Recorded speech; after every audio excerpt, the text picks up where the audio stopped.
वेलेनबर्ग syndrome इसको देख लेते हैं। ये हमारे पास न्यूरोलॉजिकल डिसऑर्डर है और जो लेटरल पोर्शन है मेडुला ऑब्लंगेटा का, अगर वो डैमेज हो जाए तो उसकी वजह से ये सिंड्रोम डेवलप होती है। अब जो लेटरल पोर्शन है उसको हम लेटरल मेडुलरी सिंड्रोम भी कहते हैं, क्योंकि इसमें lateral portion of medulla oblongata जो है वो डैमेज होता है। Wallenberg syndrome is typically due to ischaemia from a vertebral artery और the posterior inferior cerebellar artery infection.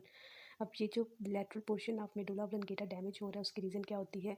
Vertebral artery में इस्कीमिया हो सकता है, या फिर उसकी सब ब्रांच जो है पोस्टीरियर इंफीरियर सेरिबेलर आर्टरी, उसमें अगर इस्कीमिया हो तो ये सिंड्रोम डेवलप होती है।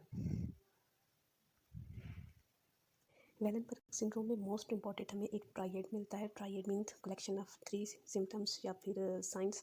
अब वो ट्राइएड में हमारे पास हॉर्नर सिंड्रोम आ जाती है, इप्सिलेटरल इटैक्सिया होगा, इनकोऑर्डिनेशन और कॉन्ट्रालेटरल हेपेल्जेसिया होगा। Will clinically identify patients with the lateral medullary infection. अगर तो ये 3 चीज़ें मिल रही हैं तो ये कंफर्म करेगा वेलेनबर्ग सिंड्रोम के डायग्नोसिस को।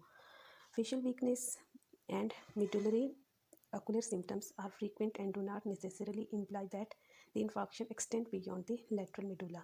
इन 3 सिम्टम्स के अलावा फेशियल वीकनेस भी मिल सकती है और ओकुलर सिम्टम्स मतलब आई रिलेटेड सिम्टम्स भी मिल सकते हैं, लेकिन लाजमी नहीं है कि वो होंगे, लेकिन ये 3 चीज़ें मस्ट होंगी।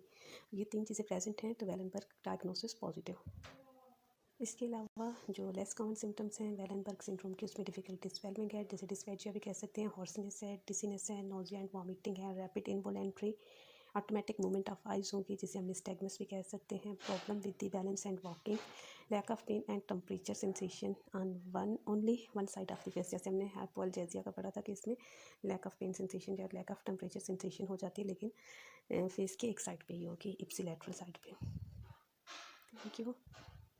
Lateral portion of medulla oblongata damage होने की वजह से कुछ क्रेनियल नर्व्स भी इसमें कंप्रोमाइज़ हो रही होती है। वेलेनबर्ग सिंड्रोम में जो most common cranial nerves involve होती है वेलेनबर्ग सिंड्रोम में वो है cranial nerve 9 and 10। The lateral medullary syndrome, also known as the Wallenberg syndrome, is the prototype lesion involving the nuclei of the cranial nerves 9 and the cranial nerve 10. Cranial nerve 9 हमारे पास ग्लोसोफेंजियल होती है और 10th vagus nerve.